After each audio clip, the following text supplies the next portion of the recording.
Merhaba.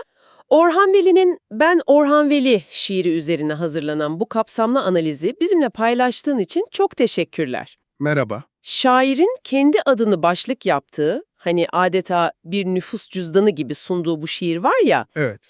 ilk okuyuşta çok basit geliyor insana. Hatta biraz çocuksu bir kendini tanıtma metni gibi. Ama işte bu kaynaklar bu basitliğin aslında ne kadar planlı, Ne kadar devrimci olduğunu gösteriyor. tam olarak öyle. Kesinlikle.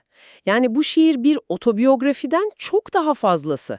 Orhan Veli kendi hayatını ve kişiliğini sanki bir şey gibi, laboratuvar deneyi gibi kullanıyor. Hmm. O dönem için çok sarsıcı olan bütün bir edebi teoriyi, yani garip akımını ispatlamaya çalışıyor. Adeta işte diyor, benim teorim bu, kanıtı da benim. O halde bizim görevimiz de bu kanıtları tek tek incelemek olacak. Bu sade dizelerin arkasında yatan o manifestoyu deşifre edelim diyorum. Harika olur. Yani Orhan Veli'nin şiirin o meşhur Fil Kulesi'ni yıkık yerine ıspanak ve puf böreği kokan bir mutfak kurarak Türk şiirinde nasıl bir deprem yarattığını anlamaya çalışacağız. Çok güzel özetledin. Nereden başlayalım? O meşhur ilk dizeden mi? Bence en doğrusu o olur.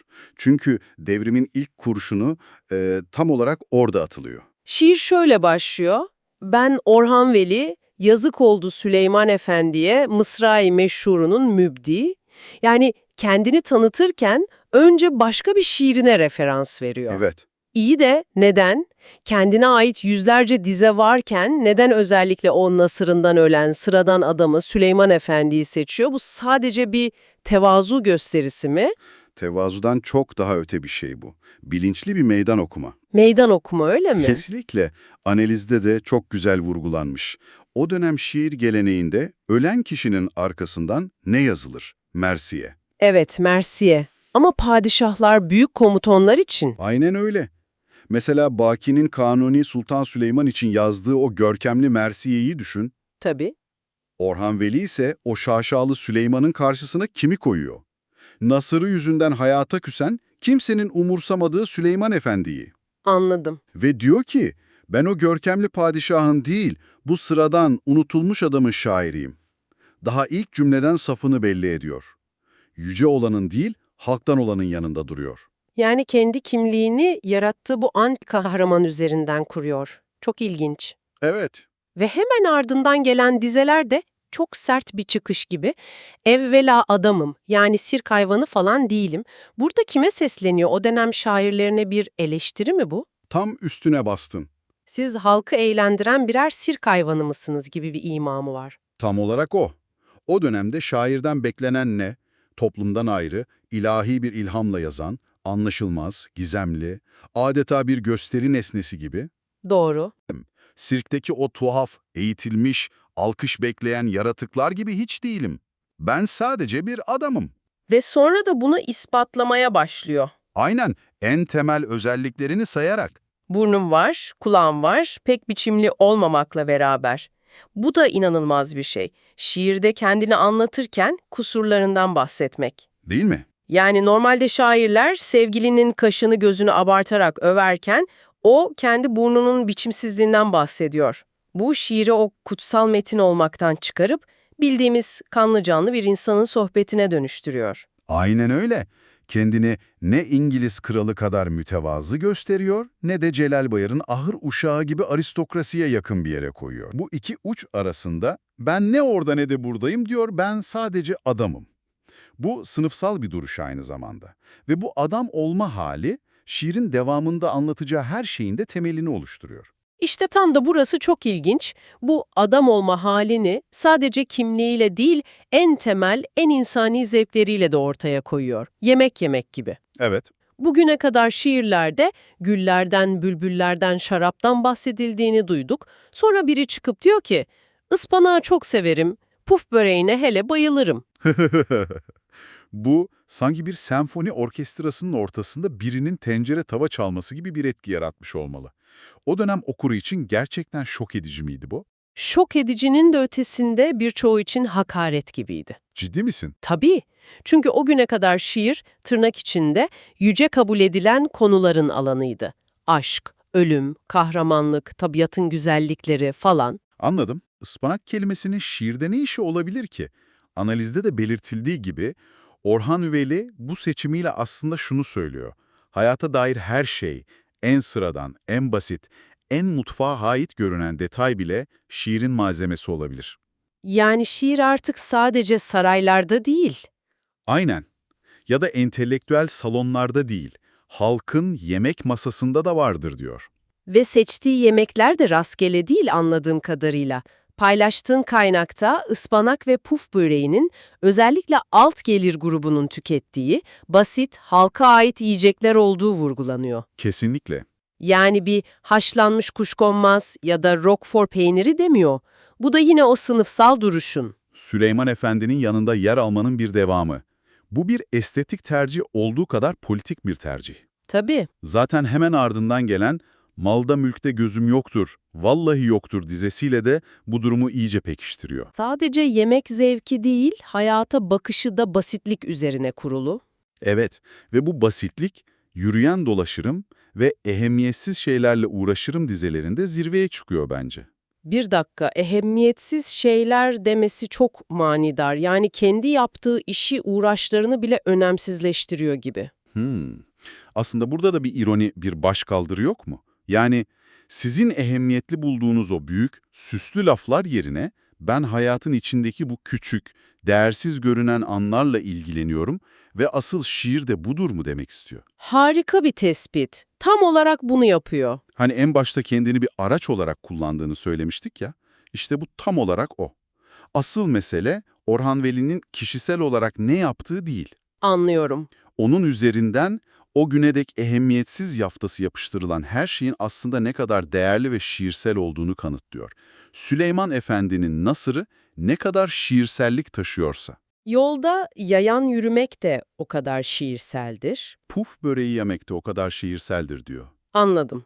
Yani içeriği tamamen sıradanlaştırarak şiirin konusunu demokratikleştiriyor.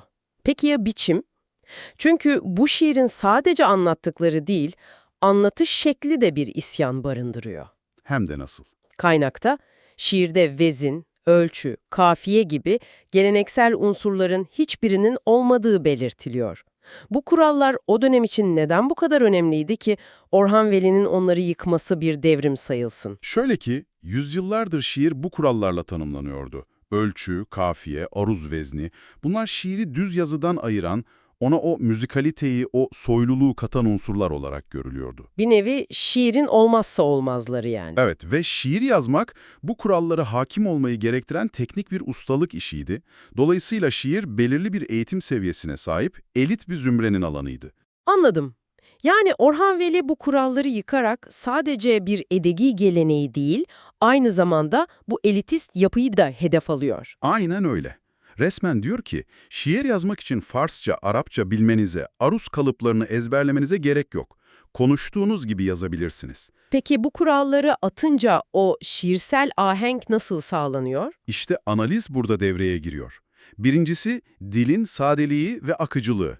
Şiirde tek bir tane bile yabancı anlaşılmaz kelime yok. Su gibi akıp giden bir konuşma dili var. Evet, çok net. İkincisi, analizde de belirtildiği gibi fiillerin hep geniş zamanda çekimlenmesi. Hani severim, bayılırım, dolaşırım gibi. Ritmik bir tekrar yaratıyor. Evet, şiire doğal bir ritim katıyor. Ne başımda bulut gezdiririm, ne sırtımda mührü nübüvvet dizesindeki ne bağlacının tekrarı gibi ses tekrarları da bu ritmi destekliyor sanırım. Elbette.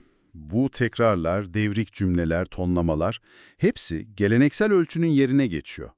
Ama en önemlisi imge, mecaz, istiyare gibi edebi sanatlardan bilinçli olarak kaçınması. Hiç süs yok. Sıfır süs. Bulut gezdirmek ya da peygamberlik mührü taşımak gibi ifadeler bile aslında şairlere atfedilen o ulaşılmaz ilahi rollerle dalga geçmek için var. Doğru, onlara bir gönderme. Kelimeler en çıplak, en ilk anlamlarıyla kullanılıyor. Amaç, şiiri süslerinden arındırıp en saf haline, yani öze ulaştırmak. Bu yüzden şiir bir ders kitabı gibi değil de bir arkadaşınla sohbet ediyormuşsun gibi akıyor. Analizdeki öyküleme tekniği vurgusu da bu yüzden çok değerli. Tüm bu parçaları birleştirdiğimizde, yani sıradan insanı konu alan içerik, konuşma diline dayalı sade üslup ve kuralsız serbest biçim.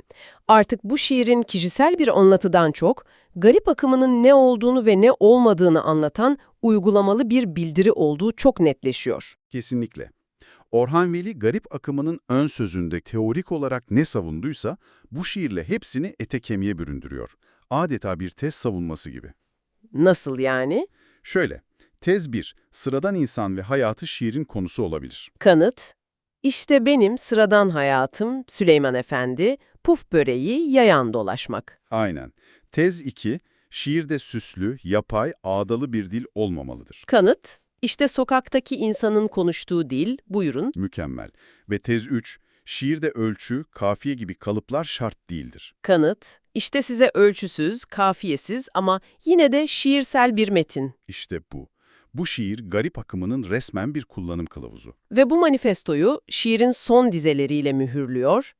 Belki daha 1001 huyum vardır ama ne lüzum var hepsini sıralamaya, onlar da bunlara benzer. Evet. Bu bitiriş basit bir özet gibi görünse de aslında çok güçlü bir final hamlesi değil mi? Çok güçlü. Çünkü analizde de işaret edildiği gibi bu divan şiirindeki metiye geleneğine yapılmış son bir vuruş. Ha, metiyeye karşı bir duruş. Tamamen.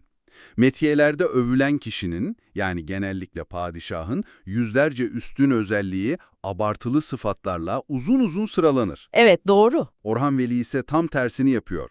Daha fazla anlatmaya gerek yok diyor. Çünkü benim diğer özelliklerim de bu anlattıklarım kadar basit ve sıradan. Sizi daha fazla övülecek bir şey olmadığına temin ederim. Bu geleneksel övgüye karşı bir anti-övgü. Kendi sıradanlığını yücelterek garip akımının duruşunu son kez netleştiriyor. Özetle, paylaştığım bu kaynaklar sayesinde gördük ki ben Orhan Veli şiiri, şairin kendi bedenini ve hayatını bir kalkan gibi kullanarak geleneksel şiirin o kaskatı kurallarına, elitist anlayışına ve yüce konularına tek başına meydan okuduğu bir manifesto. Sıradanlığın ve basitliğin gücünü kutlayan bir manifesto. Evet. Şiiri ve şairi o ulaşılamaz, gizemli konumundan alıp halkın arasına indiriyor. Şiirin artık fil dişi kulelerde değil, Sokakta, otobüste. aynen, ıspanak gelen bir masada da var olabileceğini, hatta asıl orada var olması gerektiğini gösteriyor. Herkesin hayatının bir şiir olabileceğini söylüyor aslında. Kesinlikle herkesin şiir yazabileceğini ve daha önemlisi, herkesin hayatının bir şiir olabileceğini. Bu derinlemesine incelemenin ardından dinleyicilerimizin de aklında kalması için şöyle bir düşünceyle bitirelim mi? Tabii, lütfen. Şiirde bir yerde şöyle dizeler var. Bir de sevgilim vardır, pek muteber. İsmini söyleyemem, edebiyat tarihçisi bulsun. Evet, o meşhur dizeler. Şimdi bu analiz boyunca şiirin genel olarak yapaylıktan, gizemden, süsten bilinçli olarak kaçındığını konuştuk. Evet. Peki sence şiirin geneline hakim olan bu sadelik ve açık sözlülük ilkesine rağmen Orhan Veli neden divan şiirine özgü bu gizemli sevgili motifini, bu küçük sır perdesini şiirine dahil etmeyi seçmiş olabilir? Bu küçük oyun şiirin o devrimci ve dobra mesajıyla bir çelişki mi yaratıyor, yoksa onu başka bir şekilde mi tamamlıyor?